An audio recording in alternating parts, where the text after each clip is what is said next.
क्या पश्चिम एशिया एक बड़े विश्व युद्ध की ओर बढ़ रहा है? इजराइल ने किया ईरान पर बड़ा हमला और जवाब में ईरान ने दागी बैलिस्टिक मिसाइलें और अब इस लड़ाई में उतर चुका है अमेरिका भी।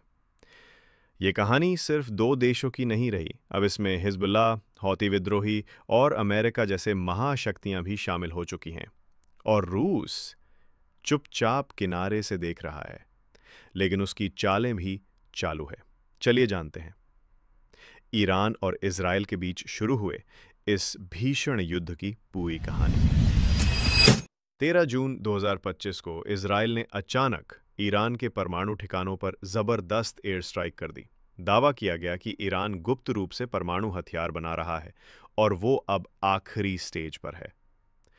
लेकिन ईरान भी चुप नहीं बैठा। तेहरान से लेकर शिराज तक तैयार हुई मिसाइलें और रातों रात इजरायली शहरों पर बरस गईं। तेल अवीव, हैफा और कई इलाकों में धमाके हुए। सायरन, अफरा तफरी और खौफ। लेकिन इस लड़ाई का असली मोड़ तब आया जब अमेरिका ने सीधा मोर्चा खोल दिया। अमेरिका ने कहा, हम अपने दोस्त इजराइल को अकेला नहीं छोड़ेंगे।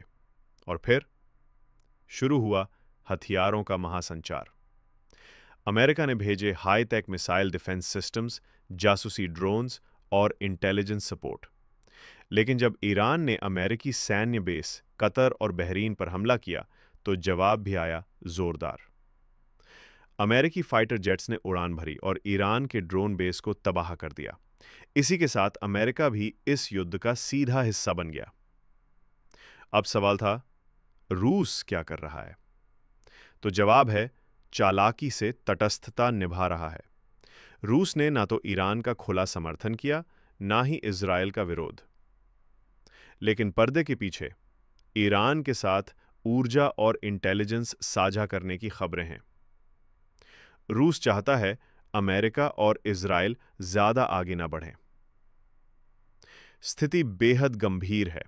हिजबुल्लाह, हौती और इराकी मिलिशिया भी अब सक्रिय हो चुकी हैं।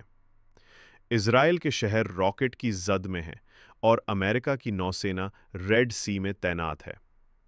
संयुक्त राष्ट्र बार बार सीज फायर की बात कर रहा है, लेकिन जमीनी हकीकत कुछ और कहती है। तो लाइक करें, कमेंट में अपनी राय दें और सब्सक्राइब करना ना